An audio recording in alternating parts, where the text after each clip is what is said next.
Et c'est donc, comme je le disais il y a quelques instants, Fabien Roussel, le secrétaire national du Parti communiste français, qui est avec nous ce soir dans l'émission.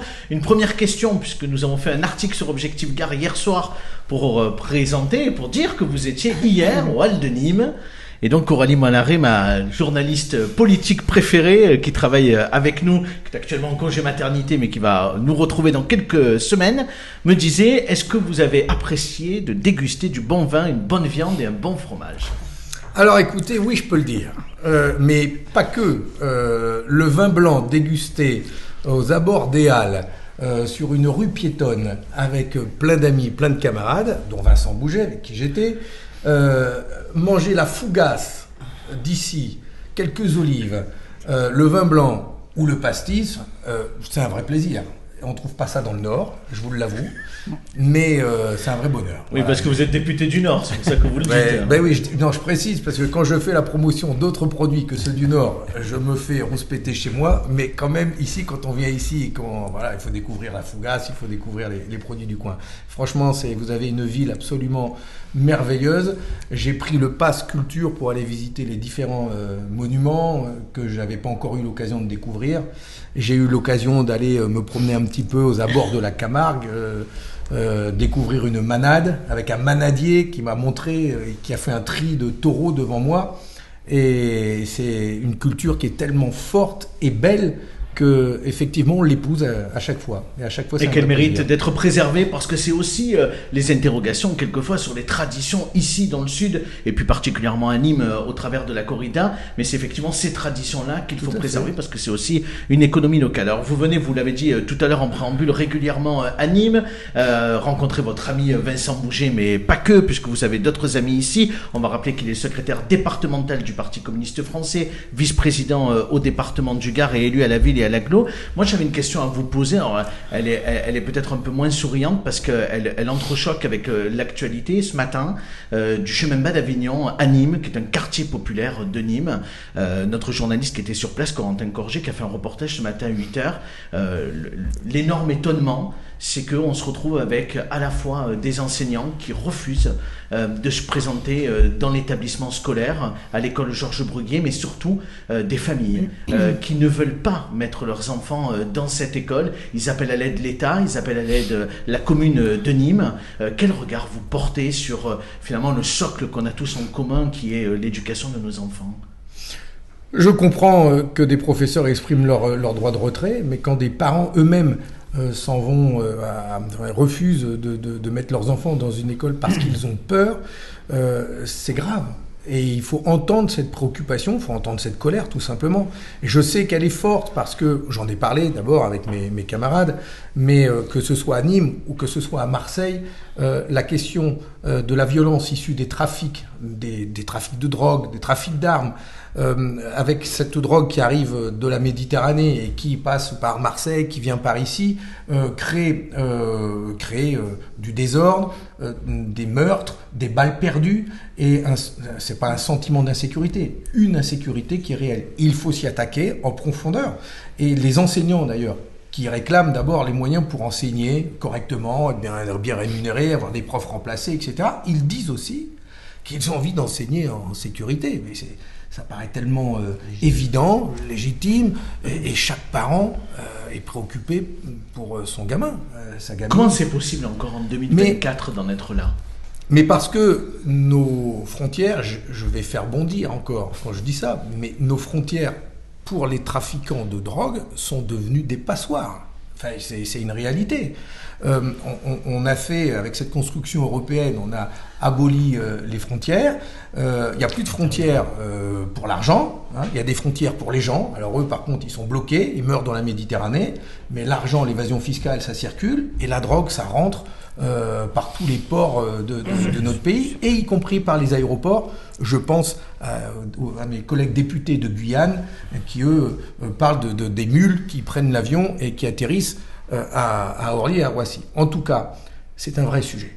C'est un sujet extrêmement préoccupant. Il y a un appel très très large qui a été lancé à Marseille, à l'initiative d'ailleurs de personnalités et de mon camarade Jérémy Bacchi, sénateur communiste de Marseille.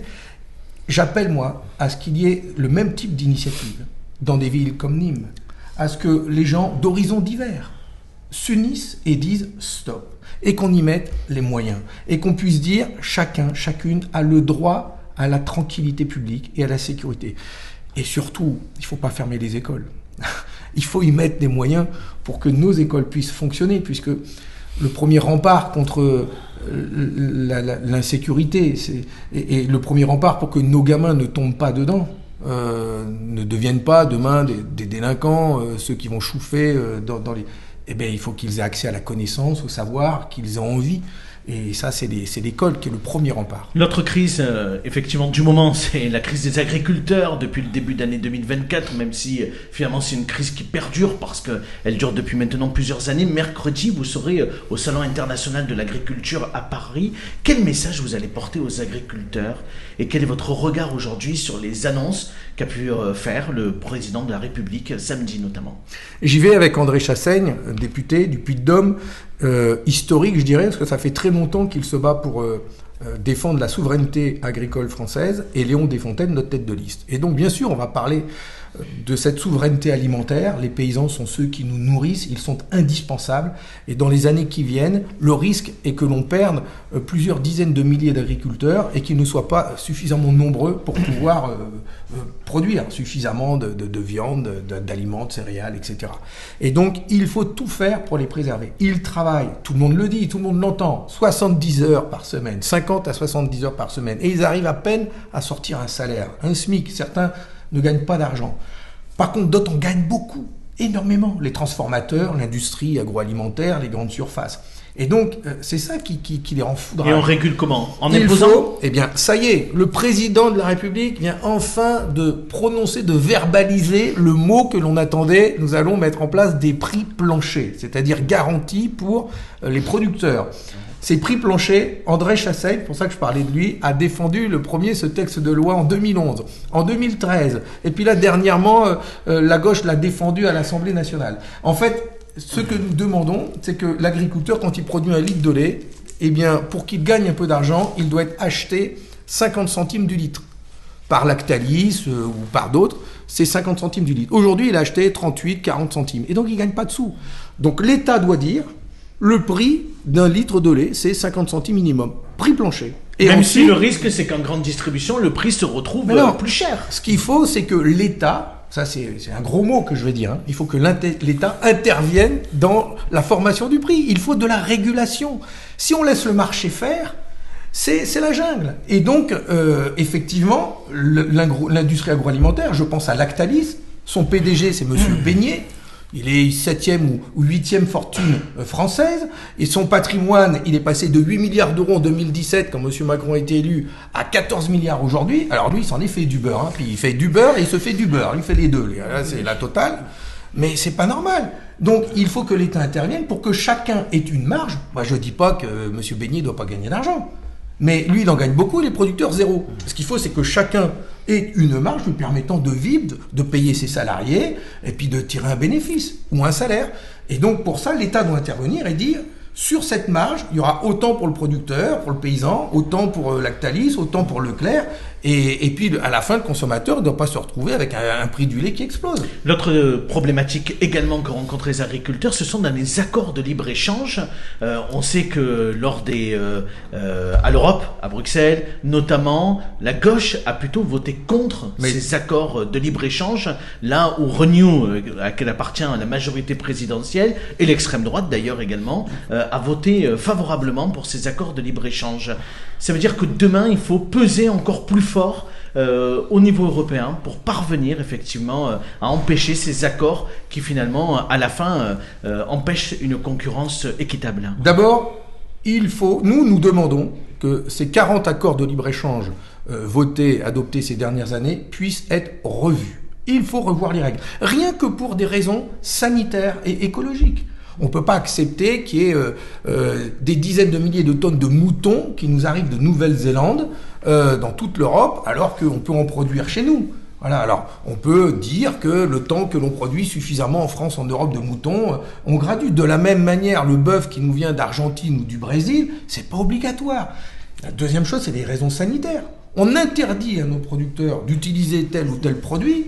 Mais le mouton ou l'agneau qui va arriver de là-bas, lui, il va être, comment dire, élevé avec des antibiotiques, des produits qui sont interdits en France. Donc, le minimum, c'est que les produits interdits à nos paysans, en France comme en Europe, doivent être interdits dans les produits que l'on importe.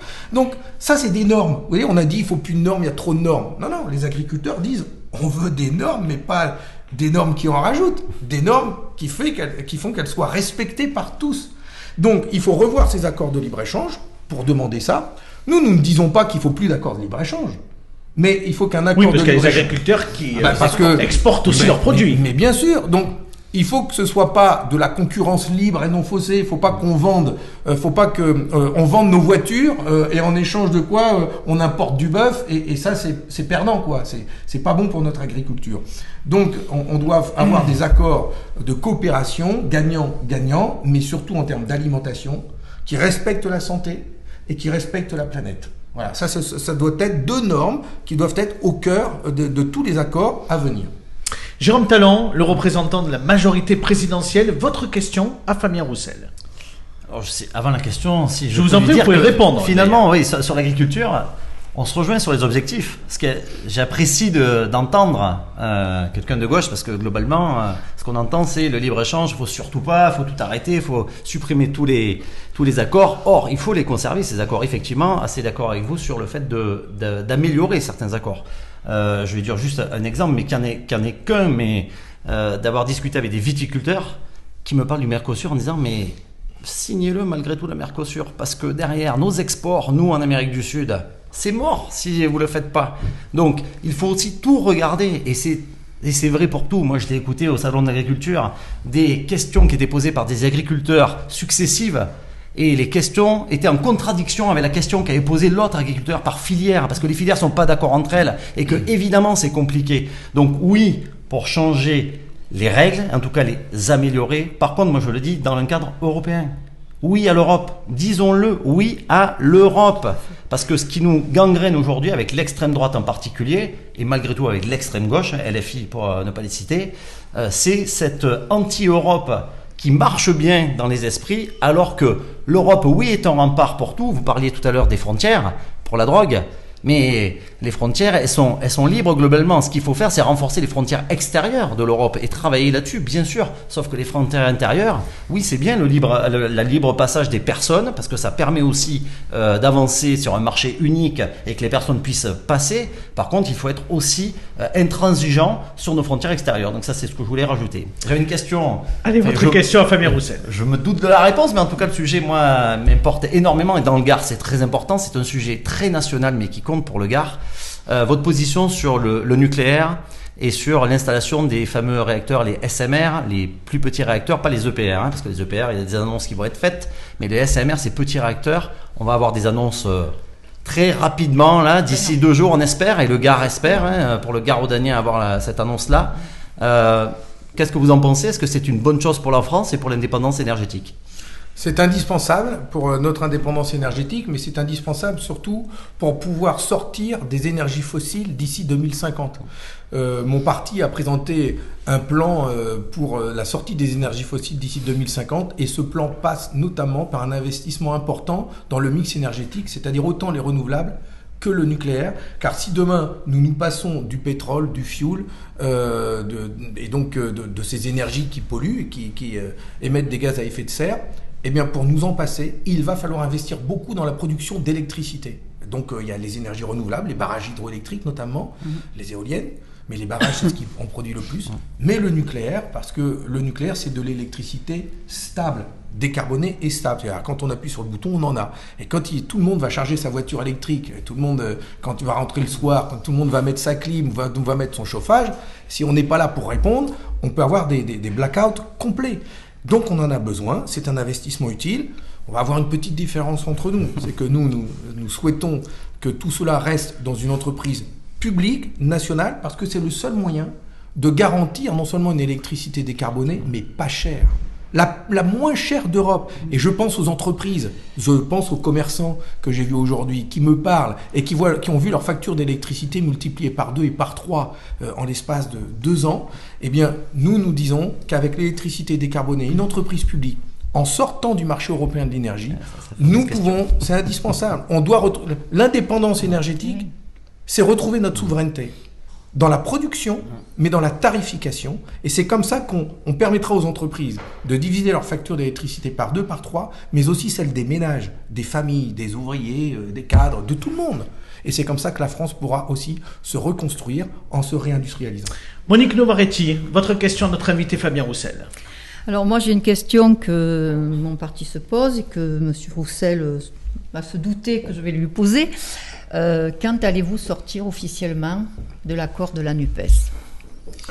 Oh, mais ça, vous savez, nationalement, l'intergroupe de députés n'existe plus, ne fonctionne plus, et l'accord qui a été signé à l'issue des élections présidentielles a été rendu caduc par la vie, par la force des choses. Il n'existe plus. Donc, cette NUPES, telle qu'elle a été présentée au lendemain des élections présidentielles, est morte. Elle n'existe plus. Nous n'en sommes plus.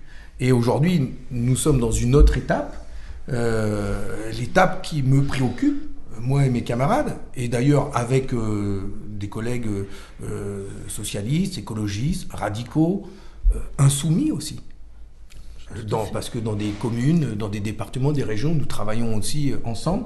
C'est reconstruire une alternative à gauche, crédible, pour pouvoir dire aux Français, c'est pas vrai qu'il n'y a que l'extrême droite demain qui pourrait diriger le pays. Il y a aussi des forces de gauche qui travaillent ensemble, qui portent un projet pour la France crédible, financé, républicain, universaliste.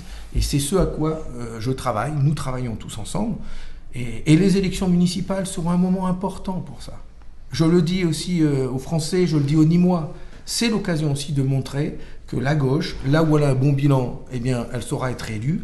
Et puis là où elle est offensive et unie, elle saura l'emporter. Comme à Nîmes, avec Vincent Bouget. Je ne l'ai pas dit, mais je le pense très fort. On l'a très bien compris. Olivier Lataste, pour terminer, votre question à notre invité Fabien Roussel avant de le libérer. Oui, ben depuis le remaniement gouvernemental, on a eu une petite annonce qui a fait un électrochoc dans le monde culturel, c'est cette nomination de Rachida Dati.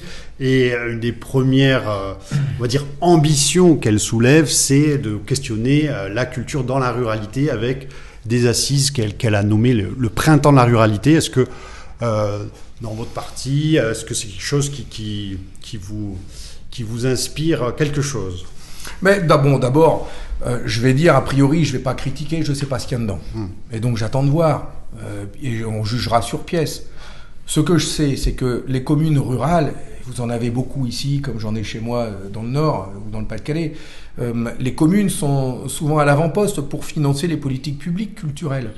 C'est d'ailleurs les collectivités qui sont les premiers financeurs pour faire vivre des théâtres, des programmations culturelles. Et donc, si on ne permet pas aux communes et aux collectivités d'avoir des moyens pour pouvoir financer de la programmation, des festivals accessibles, peu chers, eh bien, il n'y aura plus d'activités culturelles, de festivals dans nos communes et dans la ruralité. Et donc, j'espère que ces assises vont ouvrir sur des perspectives de financement pour les collectivités, mais pour les communes rurales. Une commune de 500, 1000 habitants, si elle veut avoir une petite fête locale, si elle veut avoir un festival, si elle veut permettre à ses jeunes d'accéder à la musique, à une harmonie, à apprendre d'un instrument, eh bien, elle est obligée d'avoir un peu de budget pour ça. Or, aujourd'hui, les budgets des communes sont un peu exempts quand même. Et donc, j'espère que ça débouchera sur des moyens. Ouais, le nombre de gamins qui aimeraient bien apprendre d'un instrument de musique et qui se trouvent dans un village et puis qui est obligé d'aller dans la commune d'à côté, qui est loin, il faut transporter, etc. Moi, j'aimerais bien qu'il y ait des petites écoles de musique rurales, partout, pour que nos gamins aient accès à l'art et à la création. Une toute dernière question, Fabien Roussel, avant de vous libérer. Alors, les élections européennes, bien évidemment, c'est l'enjeu de ces prochaines semaines. Le premier tour est fixé, je crois que c'est Il y en a l'unique que- tour il y a- d'ailleurs, oui, j'allais dire, pardon, il y en a que- l'unique tour au 9 juin. Le 9 juin. Je me trompe pas, c'est bien le 9 juin. On a parlé de votre tête de liste, de Patrick Malavieille, le gardois de l'étape qui est sur cette liste. Mais moi j'ai une question plus globale sur la gauche. Pourquoi faudrait-il voter pour votre liste, là où on retrouve aussi Place Publique avec le Parti Socialiste, là où on peut retrouver peut-être le PRG, on va en parler tout à l'heure, Monique Novaretti. Pourquoi ces listes éclatées de la gauche, on a du mal à s'y retrouver et finalement, pour qui il faut voter? D'abord, Fabien c'est une liste, c'est une Roussel. élection à un tour. C'est une élection à un tour et à la proportionnelle. Donc chaque liste peut présenter son programme et chaque citoyen peut voter pour le programme dont il se sent le plus proche. Il n'y a pas de truc à deux bandes avec un second tour, machin, etc. Donc il y a un tour. Donc cette élection européenne, elle est importante pour ça. Et notre liste qui rassemble le Parti communiste français, la gauche républicaine et sociale, le LRDG, les radicaux de gauche, l'engagement d'Arnaud Montebourg, nous faisons une liste d'union de la gauche pour le travail et la paix. Et je vais vous donner un exemple pour vous dire que nous allons porter un programme original dans cette liste. C'est que d'abord, nous sommes les seuls qui, depuis le traité de Maastricht, avons toujours dénoncé ces traités qui instaurent la concurrence libre et non faussée et qui ont désindustrialisé notre pays. Donc nous sommes cohérents dans nos choix. Et cette Europe de la concurrence libre et non faussée, nous n'en voulons pas. Nous voulons construire une Europe des peuples et des nations souveraines qui travaillent entre elles. Et nous mettons au cœur de notre projet européen des sujets tels que l'énergie, puisqu'elle est essentielle pour reconstruire la compétitivité de notre pays, sa réindustrialisation. Et nous voulons sortir du marché européen de l'énergie et avoir des coopérations avec les pays limitrophes avec nous sur cette question-là. Les grands chantiers, par exemple. Le Lyon-Turin, où j'étais il y a 15 jours avec Léon Desfontaines, des grands chantiers qui nous permettent de développer des grands projets pour relever le défi climatique. Donc c'est le Lyon-Turin, c'est des barrages hydrauliques, c'est les centrales nucléaires qu'il va falloir Nos amis agrandir. écologistes ne sont pas trop d'accord sur les sujets en question. Mais je ne vais pas parler des autres, mais vous avez raison de le dire. Non mais ça va être la différence que nous porterons. Et nous voulons mettre le travail au cœur de notre projet, parce que nous disons, que c'est par le travail que l'on trouve sa place dans la société, et je souhaite que chaque homme et chaque femme puisse retrouver la fierté de pouvoir partir à son travail, de rentrer le soir, de montrer à ses enfants, voilà, j'ai œuvré aujourd'hui, j'ai créé, j'ai produit, je ramène un salaire, et avec le salaire, on peut partir en vacances, on peut sortir, on vit, et on vit heureux. Vivre heureux au travail, vivre heureux dans la société, grâce à un travail qui émancipe et dans lequel on se retrouve. C'est un projet de société, c'est celui qu'on veut porter à travers cette liste. Merci Fabien Roussel Merci d'avoir pour été votre avec invitation. nous ce soir, d'être sorti de vos quelques jours de congé Et j'y retourne. pour être en direct avec nous. Je crois que vous avez rendez-vous.